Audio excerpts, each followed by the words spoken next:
as Kim said, I'm here to basically chat about Shackleton, but most importantly his connections with Scotland and Dundee, quite in particular really. Some kind of unknown time period that he spent here. And understandably, we know so much about his expeditions, his exploits and everything like that because they're genuinely really interesting, and those are really exciting parts. But what we don't know about is the sort of interim periods. And his time in Scotland, I would genuinely argue, is one of the most important few years of his life, because he came from the discovery, and we'll go on to kind of chat about that, but he had formative years where he realised that he was going to need to take on important work to build the foundations to become an explorer himself and to take on expeditions. They don't just happen. So he realised that he needed funding, he needed big names behind him, he definitely needed a ship. And these are things that he didn't have at that time. He had a lot of groundwork to do. This is a sort of, as I said, lesser known part of his life. Sometimes you speak to people and go, I didn't even know he was in Scotland. He was here for quite a couple of years. And as I said, he brought his whole family up. They were formative for him. But I think in general, when we talk about explorers, we always miss out a lot on the preparation part of it and all that goes into it. We just sort of see the end result, where they go and take on whatever they're doing, but we don't see the years and years of preparation that goes into that. What I'll just quickly do, just very briefly, I'll just tell you about the Royal Scottish Geographical Society, because we have basically it's a bit of a spoiler, he worked for us while he was in Scotland. So we have a lot of information on him. We have loads of primary sources from where he left, loads of things behind when he left. So we've kind of tried to carry on that legacy and do what we are doing here, which is chat about them and sort of inform people. I won't spend too much time on that because at the end of the day you're here learning about Shackleton, but at least it just gives you an idea of why we would actually be here. What we do is we started off in 1884. We started in Fife, and it was between John George Bartholomew, who was a famous cartographer and map maker, and Agnes Livingston Bruce, the eldest daughter of David Livingstone. The two of them realised that there just wasn't enough involvement from the Royal Geographical Society, which was quite London-centric, so they thought in true Scottish fashion we could do it better, but that's basically, they decided we'll make our own. So they created the Scottish Geographical Society, and within a couple of years they managed to get their royal status. And back then it was massively about scientific research, but also about exploration, getting people around the world. It was a perfect period for it in the 1800s and turn of the century. However, things have changed, as we'll kind of chat a little bit about throughout. The kind of corners of the map have come in, and we start to know a lot more about our planet. We won't know everything, but we've even got to the point now where people can find ancient ruins in the Amazon sitting at a computer. So things have changed, and we've adapted with that because we're no longer always sort of putting towards expeditions. We do have in-house explorers, but unfortunately we're not funding them in the same way. So what we do is we inform, we come out, do talks like this, and try and engage people as much as possible. We've got a vast archive of things from different Scottish explorers. They're not all Scottish. We've got people from America as well, and the likes of archaeologists like Howard Carter after he came back from Tutankhamun. But that's basically what we want to do, is get all that information out there. We're a membership charity, so we also get stories from our members as well. We interconnect, and that's like we're doing here. We're trying to get out to other groups in the area that have sort of similar things as us, but it's also on a bigger scale as well, with the likes of bringing different groups and countries together for COP26. We influence with things like education. We're in the education panels in Scotland trying to get geography back on the map. And hopefully the biggest part is we want to inspire people. And that's why we've got over 100 talks a year, not like this one actually, from explorers and different geographers, historians alike, to try and just genuinely get people excited about it. So as I said, didn't want to sort of spend too much time on that because we're hearing about Shackleton, but at the end, if you've got any questions about anything like that, then just let me know. So, Shackleton is born on February 15th, 1874. He's born in County Kildare in Ireland. He's born to Irish and English parents, but he, throughout his life, spends quite a bit of time trying to iron out the Irish, essentially, from his accent and from his background.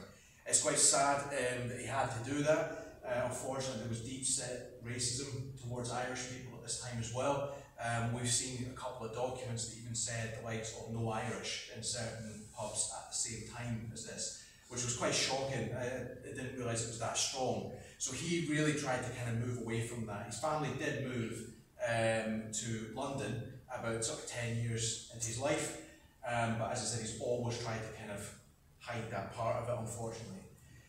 He leaves school at the age of 16 and he joins the Merchant Navy. He is the second of 10 children. He's got a massive family. We will talk about his brother Frank briefly, who's quite infamous. He spends most of his life trying to get him out of debt and help him out. But he decides to get away, essentially. He joins the Merchant Navy and gets his real passion for seeing the world, for sailing. It just seems to be where the spark has come from. He now ends up in the Discovery, which, as we know, is sat right out there. I won't go too much on that because the truth is the experts are here. They're the ones that definitely know the ins and outs of the Discovery. The bit that we know about is this little interim here and some of these here because he was still part of Royal Scottish Geographical Society. But in a nutshell, we know quite a bit about his time on the Discovery by things he'd written himself that we've now got in our archive. So by his own words, his job on the Discovery was to be in charge of the stores and the books. He said he was in charge of the library and the science library as well. However, it seems like he ran into a bit of trouble, became quite ill, and it seems to be from scurvy. So he was in charge of the stores, but he seemed to give himself and other people scurvy, but he didn't want people to know that. So unfortunately he had to leave, but as we'll see, there's a bit of animosity between himself and Falcon Scott by some of the comments that were made by Scott afterwards about how they had to basically carry him physically and emotionally because he wasn't sort of taking his weight. It leaves a bit of a bitter taste in his mouth, but also a desire for so much more. And he realises, right, I don't want to be on a ship working on it, I want to be the one leading it, I want to be the captain. So he knows that he's going to go for more. So in this, as I said, this period here, he decides, I need to lay the groundwork. And that's what the whole of this presentation is, just in that small little period there. After that, we see such a huge jump, because if you just looked at this, just purely on where he's been, you would see he's been on the Discovery working, he's straight onto the Nimrod, he's knighted, he gets the Livingston Medal from ourselves, and goes on to 2 further expeditions afterwards, without knowing the kind of background behind that. So, one thing that I think is a brilliant quote from Scott is he's a marvel of intelligent energy. He might, if he was born around now, he might have got called, maybe had something like ADHD, because he never sticks around with anything for very long. He's always onto something new and always sort of appears to be quite excitable about it. So, this is him here, looking brilliantly regal, even though he's unwell. So he's still keeping that stiff upper lip look. But this is him on the morning with Dr. G.A. Davidson. So the morning was a relief ship that came to pick up the staff and the sailors who were ill, and Shackleton went back on this. So he came back, as I said, he had a bit of a bitter taste in his mouth. So you can even see here from one of the books, 1950, Markham, who was the head of the Geography Society, he said he realised just how keen his disappointment was. He was devastated that he'd come home early. But one thing we'll see is he is an absolute master of turning things to his advantage. And that's why we go through these things. At never point does he ever outwardly lie about who he is, or he never really over-exaggerates. He's an incredibly skilled person, an exceptional leader, but he knew exactly how to make things work for him. Where some explorers who are lesser known just haven't quite managed to get the name out the way that he has. So what he does is he comes back and he's in London and he decides, well, wait a minute, I actually have a huge opportunity here because everyone else is still on the Discovery. I'm here with all the stories. I can just go out and start telling everyone. So he decides, I'm going to go around all the societies, all the huge names, and he gets wined and dined for about a good couple of months. He is absolutely living life and making a big name for himself, gets into sort of good circles in geography and exploration terms down in London.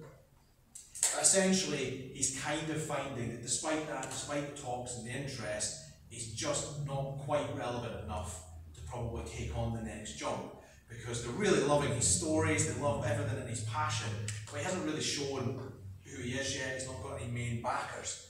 But what he does do is he gets a great first connection with Dundee and a really massive opportunity. He's asked to come and help fit out the Terra Nova in 1903. So this is the first time he arrives in Dundee and in Scotland. And I think this is quite an important bit because he comes back to Dundee later in a much bigger sense. But before we get to that, the Terra Nova was the relief ship to go out to the discovery. So he was a big part of this. They saw him as someone very, very capable, and he again got his taste for exploration, but more so to get back out there and do something like he did on the discovery. So as I said, he is here, and I think it's pretty interesting that shortly after that he actually decides to stay in Scotland, but it's because, I mean, how couldn't he? This was a centre of industry but also exploration. As I'm sure you've seen if you've been around here or if you go afterwards, it was a real hub of trade and exploration around the world. And he also has the connection with the discovery itself. So the next part, he actually gets his first connection in the latter part of 1903 with ourselves, so the Royal Scottish Geographical Society. And that's because, again, he's decided to do a bit more schmoozing, but up in Scotland. And again, what he's decided to do this time is he's doing talks. So he gets a good connection with ourselves, and he conducts talks in Aberdeen and again in Dundee. And you can see here, so he's just there, see the first bit, he's talking about his explorations with left for the Antarctic regions on board the Discovery, and he's in Union Hall in Aberdeen. But as I said, he then comes down to Dundee again. Really enjoys himself, but realises there's a huge opportunity for him here, and it's because he sees this. A vacancy for the Secretary of the Royal Scottish Geographical Society. So this is now what we would call our CEO, who we now have is Mike Robinson, but at those times it was called the Secretary. So I'll just read it out because it's quite difficult to see from there, but it says a vacancy has occurred in the office of Secretary of a salary of £200 per annum, so that's about £30,000 today. The gentleman holding the office will require to be willing to give up his whole time to the duties, but most importantly, just that bit right there, that becomes very important. They've asked him very specifically, do not canvass the members that will be voting for you. Stay away from them and just apply like everybody else. So his written applications are to be sent in, he's to get references, and it's not to be later than the 15th of December, so the end of the year, but he's only got a month to do it. As I said, that becomes really important because, as I said, Shackleton's not letting anything go, and he doesn't let anything happen without his say-so, essentially. So what he does is he writes his application, and subtly what he's doing is getting his friends to canvass for him, because he knows he'll get in trouble if he does it. So he just asks them to go around and start speaking to them, start bigging them up, saying how great Shackleton is. But this is his beginning here of his CV. This is a really incredible document, and we actually have this in Perth, so in our headquarters, we have this document because after the society left Edinburgh, we moved to Strathclyde where they gave us some offices, and all of that stuff got put in a remote lock-up essentially and archive. So when we moved in 2008 to where we are now in Perth, we opened it all up and someone opened a box and went, this is Shackleton's CV for the job. Which we just absolutely couldn't believe. So we're trying to get that out and on display as much as possible because I think it gives a lot of insight into what he's actually like. Because he's got his side that he shows the public, and you know, when he's out doing talks, this is the side that people he's really trying to impress. So there is a slightly different side to him. So there's a couple of really main big points in this. So essentially what he's saying is, I'm absolutely fantastic and the best person for this job, without doubt. So what he said is, this is what he said by his own words, that he was in charge of the stores and the books of the Discovery. So he says he was also part of the library, both scientific and general. But as I said, he didn't tell them that he gave everyone a scurvy. So, like anyone putting on a CV, you just ignore the bad bits. He's putting everything brilliant. So he said as well, I've written a couple of books. He's written Transport Work, which got 3,000 sales, part of the Nautical and Garden magazine. And he's got quite a few things still to go, articles to write for them. This is definitely the absolute favourite. So he is the manager, editor, printer of the South Pole Times. which I'm sure the two people that read it loved the only issue that went out. But why not? He's bigging himself up again. He went for it, he decided to make it. And at the end of the day, I'm sure the people interviewing him weren't going to the South Pole to check. The other bit, actually, just before we go on to that, again, he says a bit here, I have knowledge of French, German, and a slight knowledge of Spanish. He doesn't say he can speak them. He just sort of says that he's got knowledge. So, again, just a very subtle but brilliant way of just being like, yeah, I know a few languages, but don't really ask me about it. And the last part of it is a brilliant little snub that he decided to put in, which again is just part of his characteristic and his personality. He said, I'm fully prepared to devote all my time and energies to this, because what he was doing was having a little jab at the person who's had the job he was taking. They were part-time. So he's basically saying, I'm not going to do this by half measure, I'm going to do this properly. So he sends this on the 4th of December. So this is the document itself. It's a bit stained, a bit torn, it's gone through it, and I don't think people knew that it would be quite as important as it is when we opened it up. But this is some really interesting little pieces on this that you can see have been handwritten. We've got shorthand here as well. So this is the people that were interviewing him. They were writing down little notes about it, but we'll kind of be able to see that in a bit more depth than what they actually said to him in a minute. But these are the references that he put in, and they're really high caliber. He really went for it, got the top names that he could. So you see here he's got Markham, so again it's the President of the Royal Geographical Society, he's got the President of the Royal Society as well. He's got Bill Maldrich, a Vice Admiral. Markham again, he's got geographers and meteorologists. He's got everyone he can get as any kind of relevance to this job. What's really interesting though is when you read a couple of them, they don't read like their references, they read like the letters that they've sent to him. So he's just cut certain bits out of them and put them on his CV. Again, we're all guilty of doing that in our CVs, but that seems to be what he's done. Is a couple of them are specifically to promote them to RSGS, but a couple of them just seem to be them kind of bigging them up, and he's put it in. So this is the bit here. So this is a really interesting bit written in pencil, and this is the shorthand of one of the people interviewing him. However, we have absolutely no idea what that said. So it's all quite specific to the person who has written it. So we put this out to a competition and said, look, if somebody can accurately translate this and actually show the process and not just have a guess at it, then they were going to win some prizes and a membership. And we got some absolutely brilliant ones back. So Mike actually got one sent to him personally that said, it's a big essay. I said, no, this isn't shorthand, this is Greek. And he went on to explain how this was actually Greek letters. And in the end he signed it off and said, well, I don't really know because I don't speak Greek. So that got binned, and we went, no, it is. It's shorthand. And one person that managed to translate it really accurately, and we can see exactly what those interviewers thought of Shackleton. So the first line there is that he's popular in geographical circles. He did brilliant legwork to get this job because he spent all that time, I'm sure, enjoying himself and getting wined and dined, but it ended up being a huge benefit for him because he was well thought of. He's got good references. He's later completed some group training designed for navigation. That just makes sense. He's skilled. He knows what he's talking about. We'll probably share.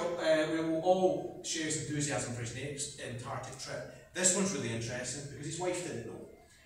He told her, "This is me settling down." In fact, they weren't quite married at this point. They would very shortly after he gets the job. But he said, "No, I'm not going anywhere anymore. That's me settling down. This is me getting the job." But he obviously told them in the interview room, "No, I definitely will be. Don't worry, I'll be bringing lots of names to you." So they loved the South Pole Times. So even though I don't know how much of a paper that was, they seemed to absolutely fall in love with that. They thought it was brilliant. And he's also just, again, relevant reviews, good experience. So yeah, there's a bit of funny bits in there, but the truth is, he is really skilled for this job. However, he's a complete wild card.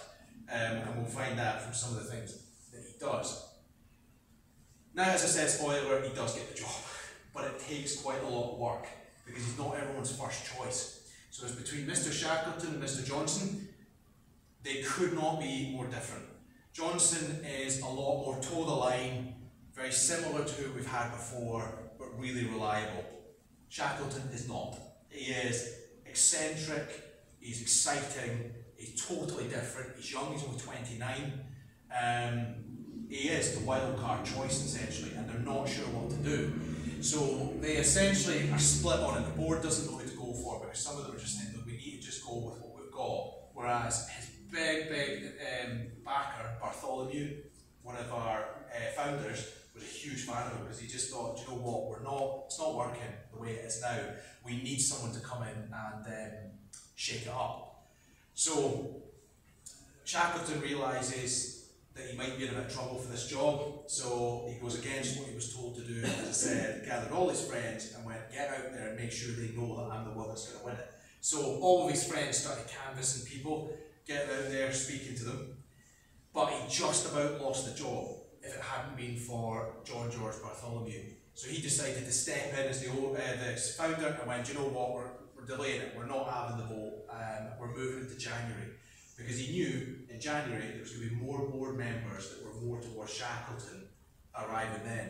Whatever he did in this period, whatever his friends did, essentially, it was brilliant. It worked so well. He got the job, it was unanimous, no one voted against him. So he's done the legwork, and he's exceptionally charismatic. He's definitely able to win people on. And he does a phenomenal job.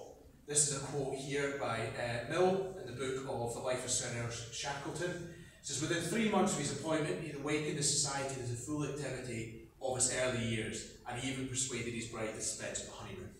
So he got married to her and then said, no, we're not going anywhere because I'm going to need to work. And then basically shortly after that, when he left us, he went on an expedition. So I'm not sure she ever got her honeymoon, but I'm sure she knew what she was getting when she married him. So he gets the job. He's totally enthusiastic, he's super excited, and this, just in brief before we go into little bits about his time here, this is him now firmly in Scotland. So he's moved his bride up here, he's committed himself to Scotland, and he's here until 1908. And I said this is now where it becomes really formative, to where he ends up going, becoming knighted, to get endless medals, you know, even just down to the fact that we're bringing his cross here. He's so well known and famous. And as I said, I genuinely believe a large part of it was because he made the networks that he got here to get on the Nimrod. So he's secretary and treasurer, gets himself elected to the council, puts himself forward to be on the council, gets a Livingston medalist, he got that after the Nimrod, and he gets an honorary fellowship from us as well. Again, he put himself forward for the fellowship. I've been told that is the way that it goes, but I just thought it sounded very much like him as well. He tried to put quite a few people forward at this time. We've got a whole of documents of him constantly trying to get well-known names, fellowships, because he was just doing the smart thing for what he wanted, which was to get away on an expedition. So countless big lords and influential people were starting to get fellowships from himself. He even tried to get his brother a fellowship, because his brother was even more of a wild card than he was always in debt, real problem person, and essentially what happened was they rejected it because he had a poor connection with the police, because he was implicated in stealing the Irish crown jewels.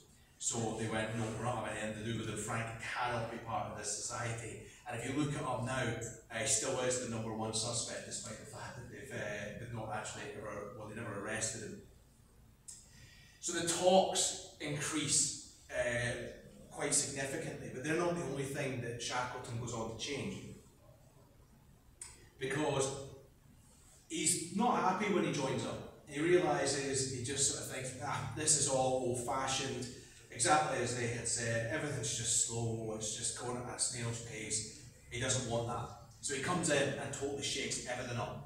So this is what I kind of think he's doing, the equivalent of essentially coming into an office and going, right, everybody get rid of your computers, we're using VR headsets now, and that's all you're using. So he came in and he put in, which I think is a great quote here, he said, there's a typewriter in the office and a telephone. You've seen the faces of some of the old chaps when it started to ring today.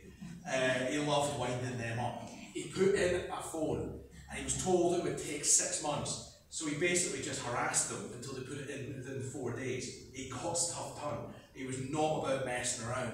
There is, I think, a bit of a rumour that he was going around to different buildings and phoning to annoy the guys in the office. But he said they were getting wound up. about the fact that they just couldn't stop foam. What I got here though, might seem a bit of a strange one, is someone playing golf, because there's a great story that got written down by one of the people at the time that worked there. As they were walking, Shackleton was walking through the corridor and was watching one of them putting. I mean, that's not how you play golf. Grabbed it and proceeded to put the ball straight through the front window.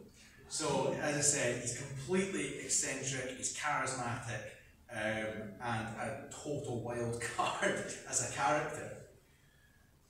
But this is just some of the little pieces that we've got as primary sources of what he's doing here. So yeah, he came in and totally shook everything up. Got a phone in there, got typewriters in there, got people stopping just using handwriting, and essentially having to go round the corner to speak to people. He was trying to modernise this society. So despite the fact that he had his own ulterior motives, he clearly, what we know now, was clearly trying to get influence. He was making a hugely positive impact on the society. So there's a couple of brilliant bits here. These are sort of prospectuses, they're programmes, these are all the talks that we've been doing. We're still carrying on these ones, but this is what the old ticket stubs would look like, and the kind of old prospectuses, and some of the dinners they had.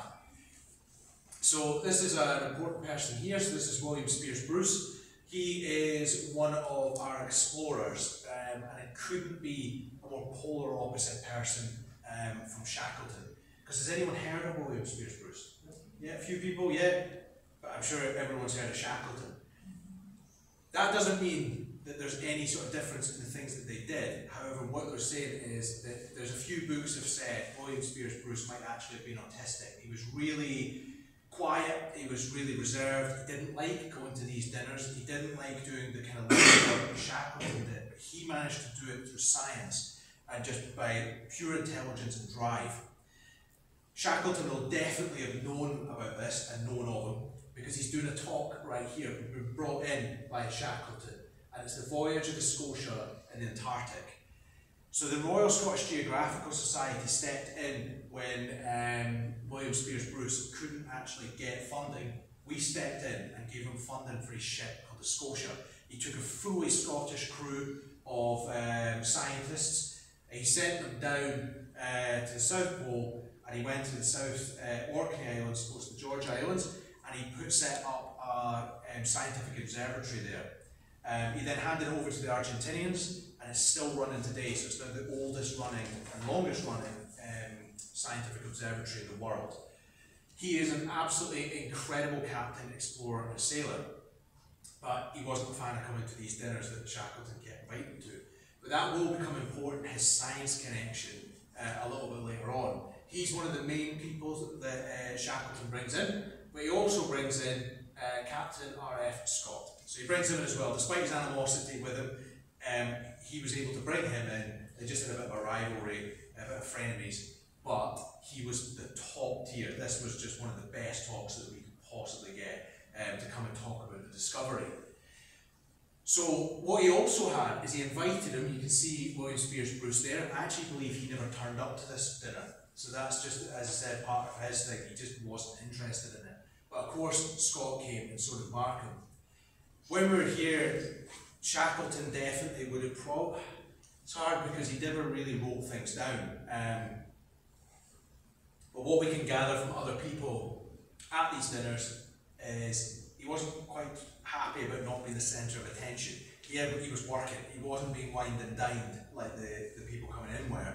He was actually speaking to members, he was getting things with people involved, and it must have been quite difficult for him to see Scott stand up there and get all the love and attention from everyone and tell his absolutely incredible tales. So it wouldn't surprise me at all if at this point here, even though he's only been in a very short period of time, I feel that this is going to be the part where he goes, I'm going to need to get out of here, I need to go and do my own expedition, because I'm just not wanting this. He thought he was going to get all the praise and everything from the job, and he did get some, but not on the scale of the explorer, so he wanted to do some more. But he even got Amundsen as well. Peary came and spoke in 1903. Shackleton did exactly what they hoped he would. Because he was a big name, because he was so charismatic, he was bringing in huge names into RSGS. And we actually increased our membership at this point, and there was about 1,500 extra people coming to the talks. We were selling them out. So it was like a total renaissance of the charity at this point. So there's a few more. This is where he's starting to, I'm sure at these dinners and these talks, he's starting to make his way around the important people. So this is another thing that we've got. This is just some names of people who were in these dinners and were at these talks. Some of them are really important. We've got Earl of Stair, we've got multiple Earls, we've got Sir John Murray. This is the really important one, William Beardmore, a highly important entrepreneur. But we've also, you can see Shackleton's there as well. So all these people in one room, he's definitely going to be making some connections. But most importantly, as we'll see, it's William Beardmore that becomes the really top person that he wants to speak to. And that's exactly another great quote. It's here Shackleton was in a new world which gratified him as he pleased, and he made new friends with keys to many locks. So he's seen how brilliantly people were received and thinks, right, well, I'm going to make the most of it. I'm going to start actually canvassing these people and see what happens. So this is his period. So now he's coming to the end of it. He's not stayed in RSGS too long, but he started already to realise that his ideas of what he was going to do have changed. He might have had a longer term idea of being an RSGS and building it up as a charity, but he just feels that he's not wanting to wait that long. He wants to get back out there and he wants to become a huge name. So he does get huge recognition from the public. He gives numerous talks. He's met really important people, like as I said, William Beardmore. He's made great connections, but this is the bit of saying he understands the importance of winning the scientific lobby. He was learning off people as well. He was realising that if a quiet person like William Spears Bruce can get a whole thing funded, he's needing to think about different angles. He can't get it on just sort of charisma alone. He needs to show that there's going to be scientific elements to his to his expeditions. So he also maintains his key relationships in London as well. Despite the fact he's up here, he's in between Edinburgh and Dundee, he's still making sure that he's keeping in touch with people down there. So this is a brief bit of it because we're now getting to another really, really important part of his connection with Dundee. So he comes back here, and I think a large part of that is because he was outfitting the Terra Nova before he got the job. It would have been difficult for him to not be sort of sucked into the whole atmosphere here of industrialisation, of trade, exploration, the whole lot. So I think he really enjoyed his time here and really enjoyed his time in the Terra Nova. At this time, he made big connections within Dundee, and that's why ultimately he came back. So he decided, right, I'm not getting far enough with RSGS, I'm going to need to push a bit more. And he makes one final decision before deciding to go back down the explorer route. He decides to go into politics. So it's not often known Shackleton stood in an election within Dundee to become an MP. So he decided, right, I'm going to have a go for this. Right, it's 1905, 1906, he's been with us for a couple of years, he's had enough, he's away now to become a politician.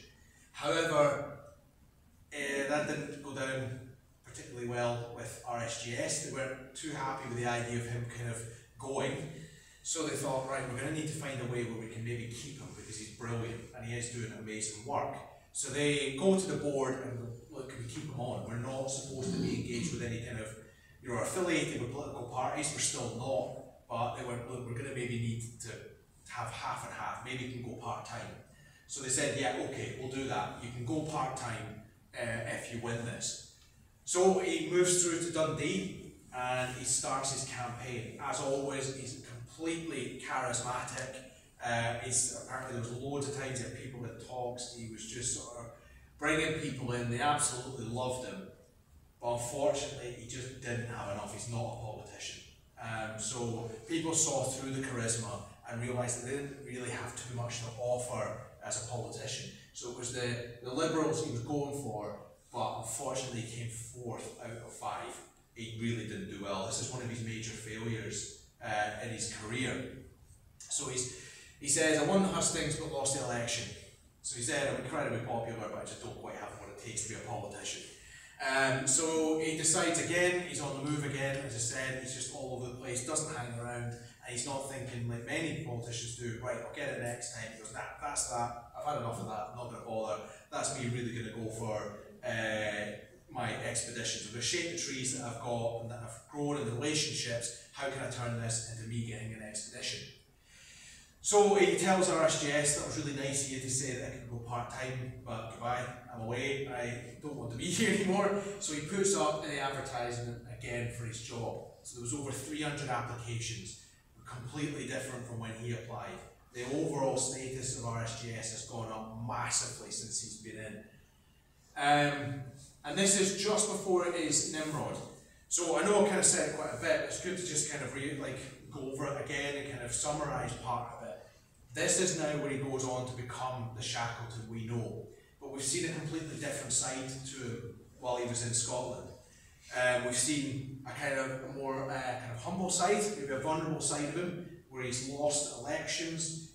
He was definitely second fiddle to some of the big explorers, but he also had massive successes. He's got his head down, revolutionised the charity, but really importantly, made connections like this with William Beardmore. So after this, he leaves RSGS but stays in Scotland. His connections are all here. He can't go anywhere else because if he goes down to London, he's going to have to do a lot more groundwork. So he decides to really strike with iron's hot with the people he's met.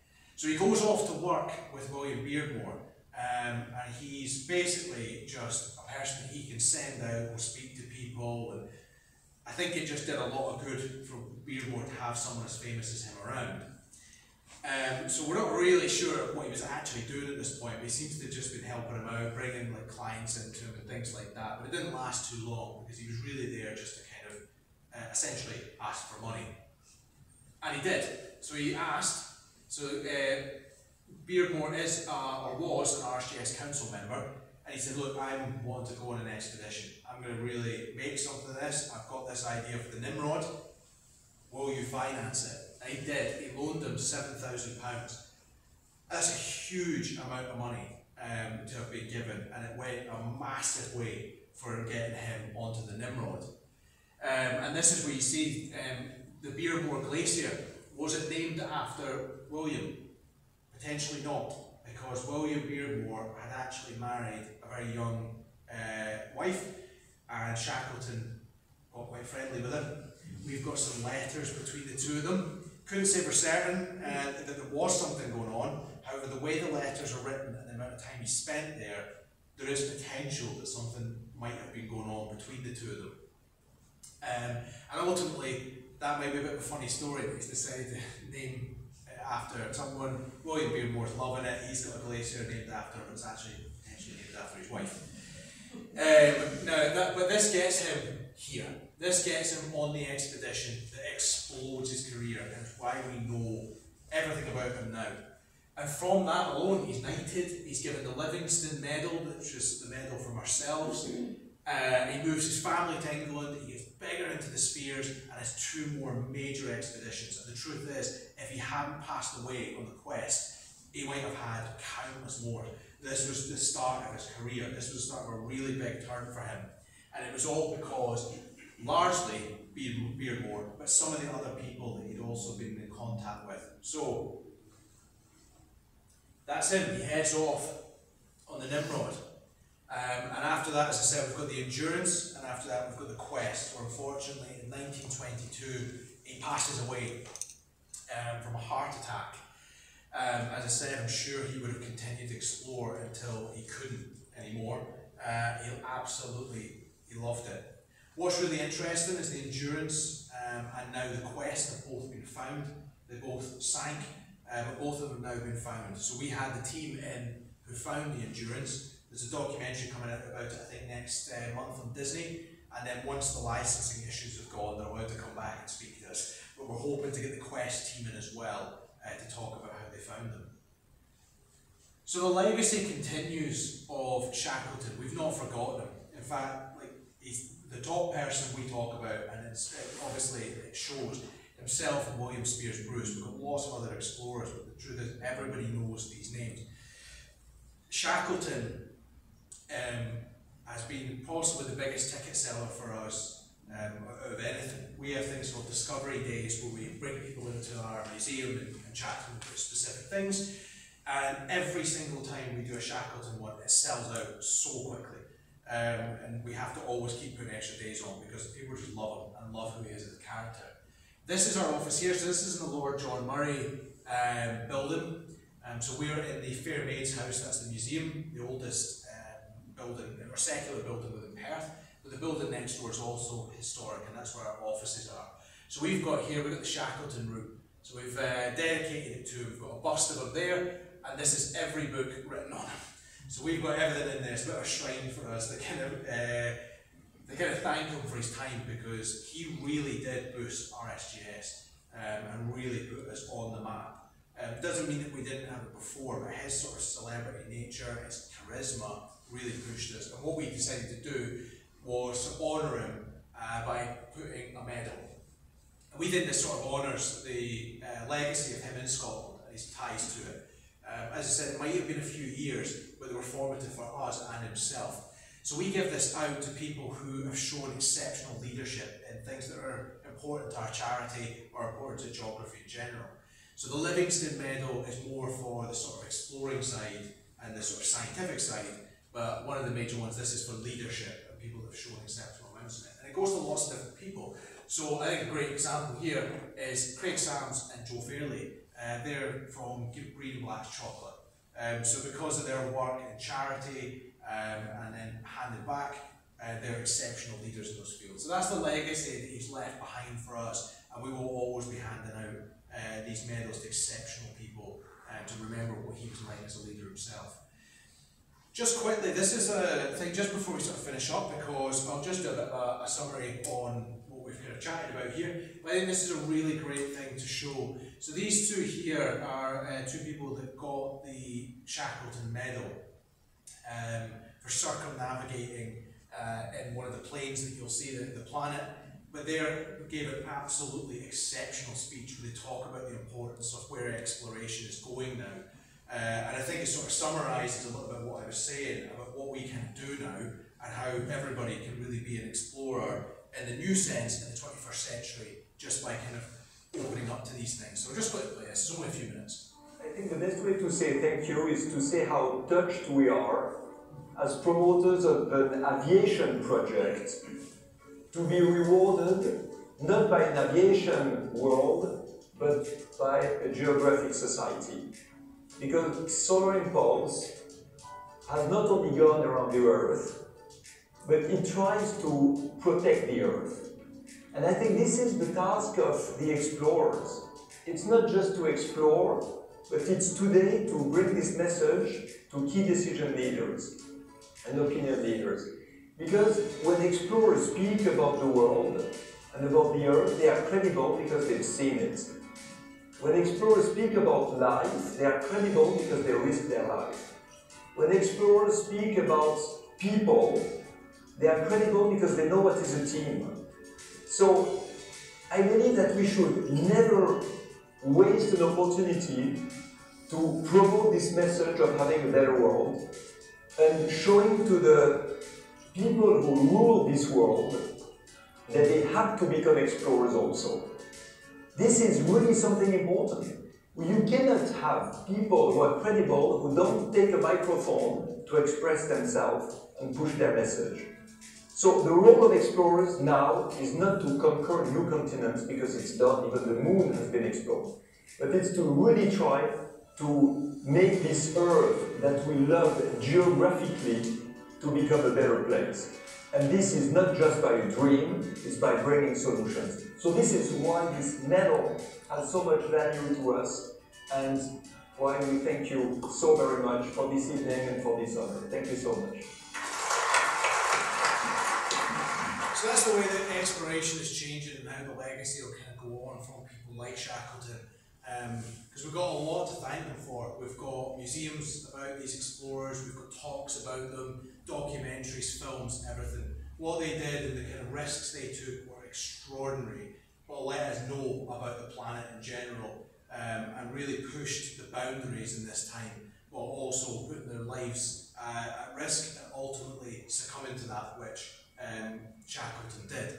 But I just think that's a really nice sort of way to end, which is just showing that exploration isn't stopping, it's ramping up, but just in a different way. So despite the fact that we're not always going around and discovering new things, it is always important for these people who are taking on interesting projects like themselves to always speak up about it. So just as briefly some of the things that we're doing now. So we are an education charity, but also an environmental charity as well, because I think that's the kind of important bit, that we love our planet, and that's why we want to kind of get out there and speak about these people, so that we can get real enthusiasm and enjoyment out of it. So just to kind of summarise on this, as I said, if anyone does want to chat about RSGS, we'll do that after. As I said, we're here for Shackleton. But these just a bit of a summary of the things we've talked about. The time within Scotland might not be the same sort of gravity of when we talk about the expeditions or even looking at these ships. But this is what all explorers have to do, is the foundation work to be able to get on them. They still have to do it today. They have to go to magazines, they have to go to TV crews, they have to do the legwork to be able to finance them, because we're just not able to do that on our own. And that's what Shackleton did in Scotland, and it was really important years for him that ended up going on to knight him, get endless awards, and to become the explorer that we know him as today. So hopefully, having gone through all that, you see the importance of his connection with Scotland, but also as a big part of what he was like here in Dundee as well. And hopefully we'll sort of come away with something. So thanks so much, I really hope you enjoyed that. And if you've got any questions, I'll sit here to kind of answer them. And just the last thing as well, so thank you for coming out. We've got a free magazine for one of our quarterly ones that are for our members. And this one specifically is kind of related to history and history of geography as well. So thank you so much.